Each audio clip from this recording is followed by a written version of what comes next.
Up some new outlets in the basement. I got a 20 amp breaker and I got a 3/4 inch EMT with 12 gauge conductors, and I had some extra room in there. The maximum fill for 12 gauge conductors and a 3/4 EMT is 16 conductors, so you got to keep it on below 17.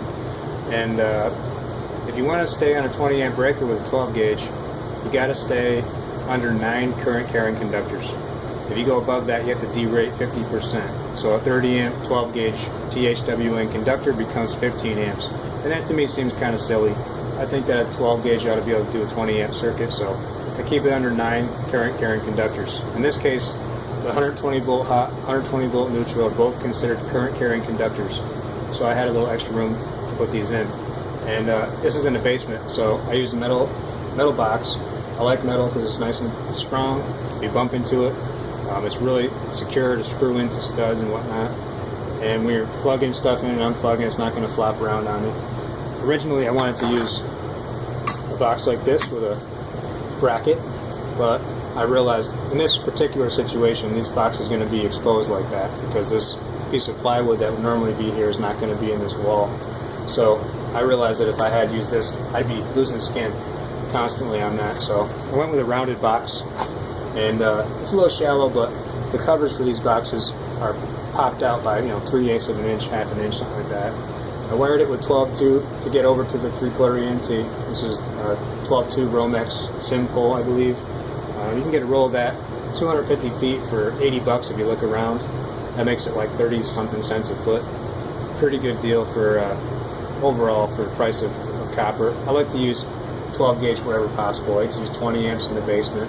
It makes a lot of sense. It doesn't actually cost a lot of extra to get 20 amp commercial grade outlets. I believe you can get them for $1.29 a piece. I believe I got these. These are Hubel.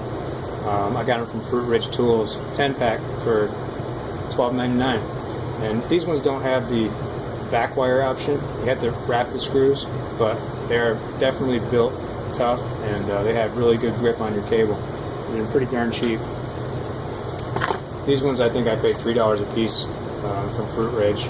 They're industrial grade, so they have little covers on the sides, which you can actually pull these off if you want to. They're kind of a pain in the butt, but it just gives you that extra. They're extra tough, and they have a back wire design that allows you to actually put 2 conductors for each screw. And when you screw the screw down, it clamps the cables very securely. It's not like a backstab connection. So you can actually use this instead of pigtailing. When you're using 2 receptacles in a box, you really want to use a pigtail so you don't have to send all your current through this little tab in the middle. But with this design, you can actually plug both conductors in behind one screw and avoid pigtails. Saves a little room in the box, and maybe it's a little quicker. And another way you can save some room is by using the self-grounding option. Instead of actually hooking up the ground screw from each one of these receptacles to this ground screw, you can just go ahead and mount it right up, and it's self-grounding.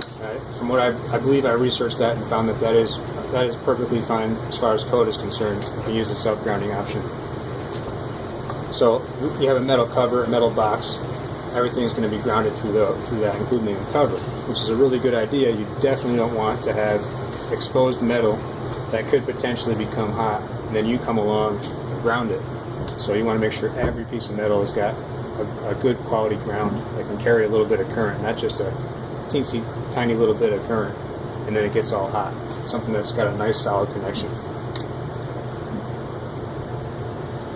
Another thing to keep in mind, once you have your box, you have to put a staple within, I don't know if it's 8 inches or 12 inches, but it's got to be pretty close to the box.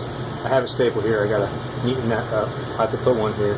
I actually, to be honest, I really kind of hate electrical staples because I'm always taking stuff apart, and they're a major pain if there's a staple that's hard to get to, but you got to do it. I got to do a little research, but I think it's every 4.5 feet, depending on the situation. If you have a wire going along a board, I think it might be every 4 feet you got to put a staple. So I kind of wish there was a better option, but staples are a lot cheaper.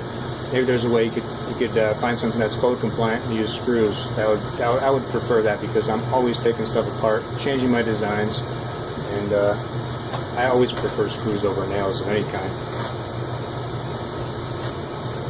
For a cover, I'm going to use a metal double duplex These things you can actually get relatively cheap. I think they're just over $1, if not $1. They're real strong. They mount very securely.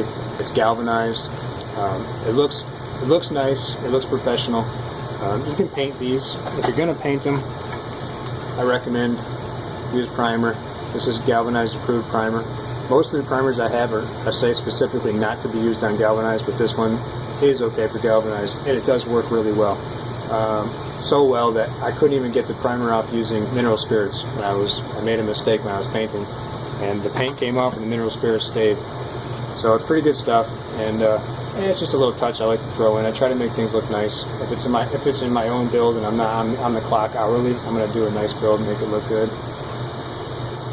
There's the outside cover, sprayed with Rust-Oleum enamel. It's a little tacky for a couple days, so if you're going to use a paint, you want to let it cure for a couple days. It'll become really good, scratch resistant, corrosion resistant, and it looks a little nicer.